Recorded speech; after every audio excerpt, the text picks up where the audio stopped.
Hey guys, Valencia Time Center here, and today I'm going to show you how to set the brand new Casio G Shock GW4000 series. You'll see I have the booklet up here. It's module number 5087, so this video will apply to any watch that has that module number. These watches have proven to be pretty difficult to set for a lot of people, but basically if you can set every other G-Shock, you can set this G-Shock. The big deal is you have to make sure that you get your watch into the right mode. And the way that we can tell if we're in the right mode is by looking at this little sub-dial at the 3 o'clock position. And right now you'll notice that it's actually pointing at a day of the week. It's pointing to Saturday. That tells us that we are in the timekeeping mode. But just to be sure what mode you're in, the first thing that you should do is run through all of them. And by pressing your mode button, or in the instruction manual it says that's button letter C, just go ahead and run through that. Press C, and right there you'll see that it goes to 0. The big second hand is pointing up at the 12 o'clock. That means that we're in the stopwatch mode. If you press it one more time, it's going to put us into our world time mode, and you'll see that the little hand on the 3 o'clock position will either point at STD or DST, so either standard time or daylight savings time.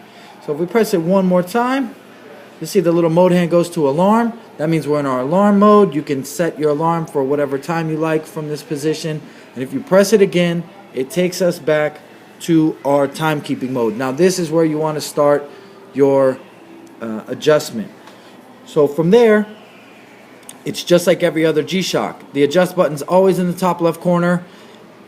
This one's a little different. We have to hold it down for 5 seconds, and hold it down for the full 5 seconds, not just until you hear it beep. So here we go. We're going to hold it down for 1, 2, 3, 4, and 5. You actually hear a little double beep confirmation at that point. And now we're active. So from here we can set our time zone.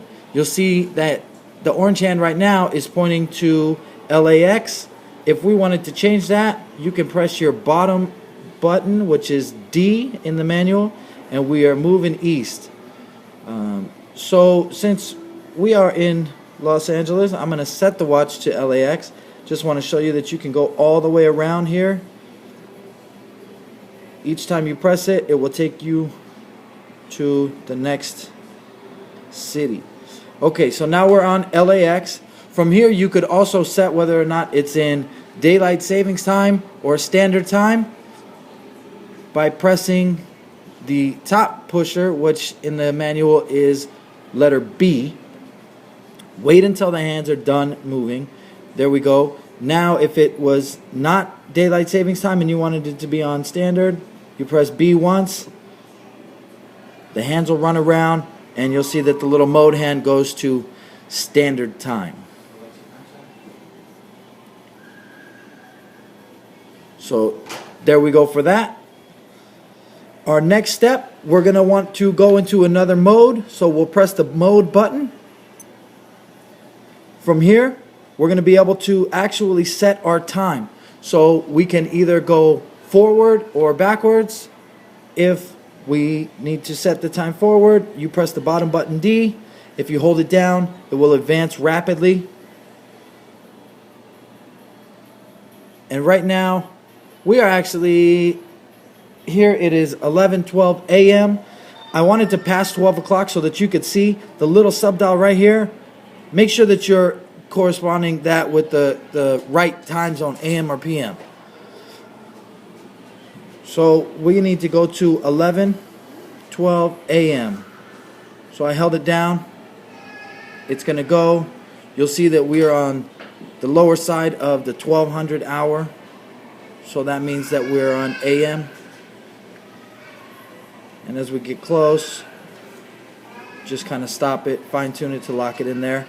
And there we go. So now our time is set. We already set the city code, so we're in LAX, 11:12. We know it's AM because your little sub-dial right there shows you that it's before the 1200 hour. And now let's go into our next step, which is going to be by pressing the mode button again. And from here, we're going to be able to start setting our date. And the way that you do that, it's basically the same thing.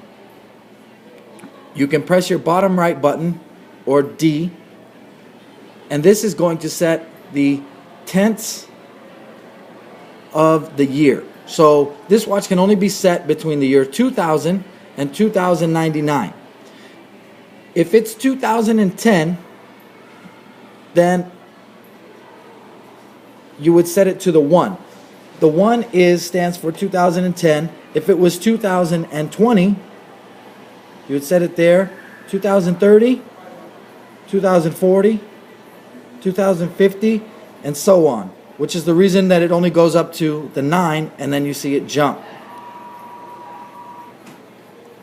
So for the next 8 years, we're going to set it to position 1. That would be 2010. From here, we're going to fine-tune whether it's 2010, 2011, 2012. And the way we do that is press the bottom left button. And right now you'll see that the second hand jumped to the 2. That means that it's set for 2012. If it was 2013, we can move it forward. 2014, 2015, and so on, right? Up to 2019. Because if it was 2020, we would have set it at the last setting. So we're done there. Press your lower button, C again. And from here, we're going to be able to set the actual date. Oh, I'm sorry. We're actually going to be setting your month. Excuse me. This is going to set just like most watches. So December, January, February, March, right? So right now we're in April. So first we set the month. Now we'll set the date. Press it one more time. And to set your date, it's the same thing. Lower right button D will go forward. Upper right button B will go backwards. And from here, we're pretty much all set, right? We know that our time zone is set. We know that our time is set. We know that the day, the year, the month, and the date are all set. From here, you're done. All you have to do now is press the upper left adjust button, and you'll see that the second hand goes into regular time mode, and that's it. The hand is kind of in the way right now, but you'll see that that little mode hand actually went to Monday to show us the day of the week. Yours will go to the corresponding day of the week that you set your watch to as well. So I hope this video helps you guys, and if you have any questions, feel free to contact us by going to the website that you see at the bottom of the screen. Thanks guys, have a good one.